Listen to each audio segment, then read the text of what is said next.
Assalamualaikum warahmatullahi wabarakatuh. Perkenalkan, nama saya Ikhwan Ahmadul Khair.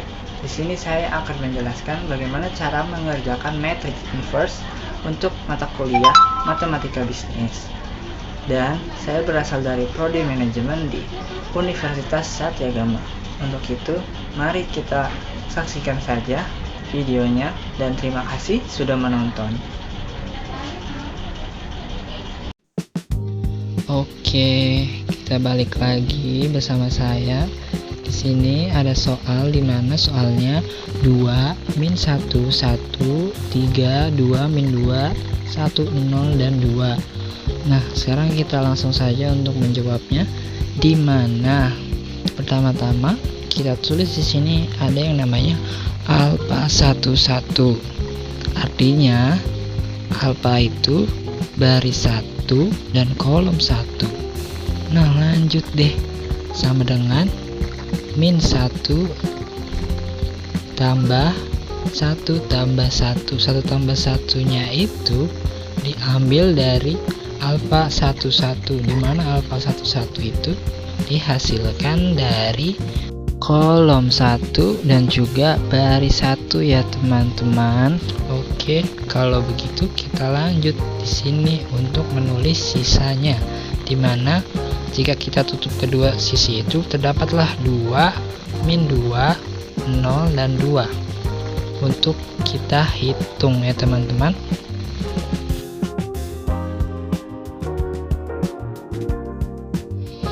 Nah, lanjut sama dengan min 1 yang di depan tadi ditambah 2 atas pangkat 2, maksudnya dapat dari 1 tambah 1 sama dengan 2.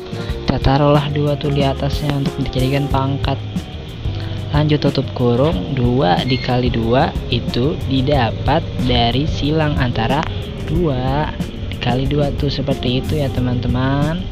Nah, habis itu kita kurang deh, tutup kurung lagi, min 2 dikali 0. Nah, seperti itu baru deh sama dengan kita hitung deh nih, min 1 pangkat 2 sama dengan 1. Jika angkanya genap kita tidak perlu menuliskan min ya teman-teman. Oke, di sini ada 2 dikali 2 sama dengan 4 dikurang 0 karena min 2 dikali 0 ya 0 teman-teman. Itu tuh lihat sendiri ya hasilnya dari situ. Terus kita jumlahnya ada 4 dikurang 0 sama dengan 4 kali 1 sama dengan 4. Jadi deh alfa pertama kita dapat di angka 4. Mantap kan? Oke, kita lanjut yang kedua ya teman-teman. Untuk alfa kedua di mana ada 1 dan 2. Oke. Nah, lalu kita tulis seperti yang di atas tadi, 1 tambah 2, terus hasilnya tuh ada 3 min 2 dan 1 serta 2. Pokoknya diikutin lagi aja ya teman-teman seperti contoh sebelumnya. Cuman bedanya di sini tuh dipangkatinnya sama 3, di mana min 3 itu kan ganjil. Jadi kita harus tetap memakai minnya. Jadi sama dengan kayak min 1 gitu, bukan 1 aja ya teman-teman, min 1 harus pakai. Pokoknya kalau genap itu nggak pakai min, kalau ganjil pakai min. Jadilah jawabannya seperti ini. Untuk mempersingkat waktu, baris 1 dan kolom 3 kita lewatin, lanjut ke baris 2 kolom 1 yang teman-teman bisa lihat sendiri cara pengerjaan di sini. Kenapa seperti ini? Untuk mempersingkat waktu juga ya teman-teman, biar ditonton itu tidak bosan. Jadi kita percepat saja karena semua caranya itu rata-rata hampir sama.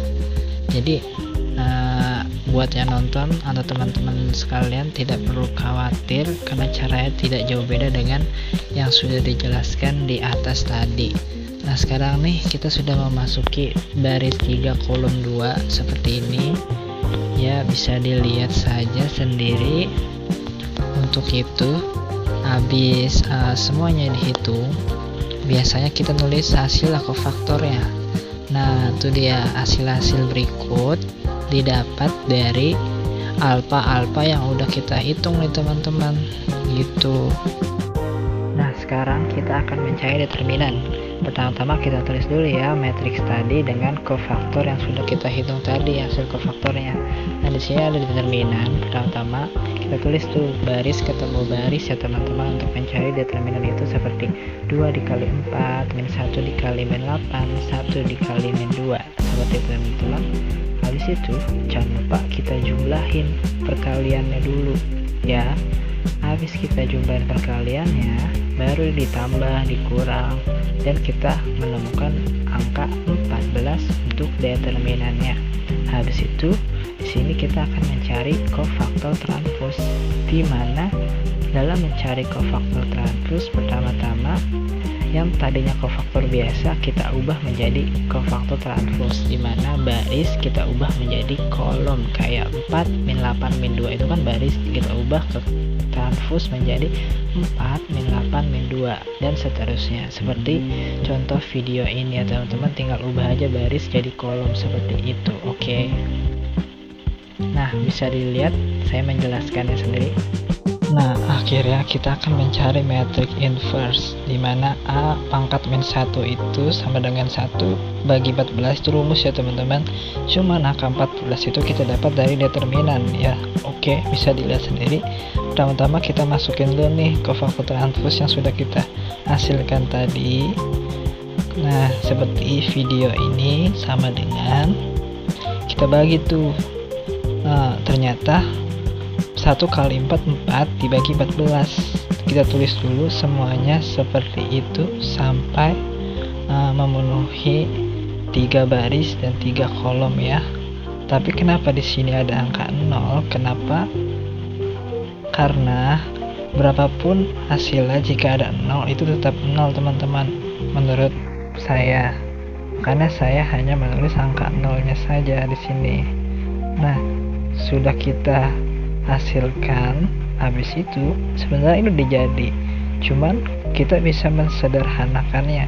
Kita tinggal bagi 2, kita bisa bagi semua ini 2. Cuman kalau yang nggak bisa kita bagi ya nggak usah kita bagi gitu ya teman-teman.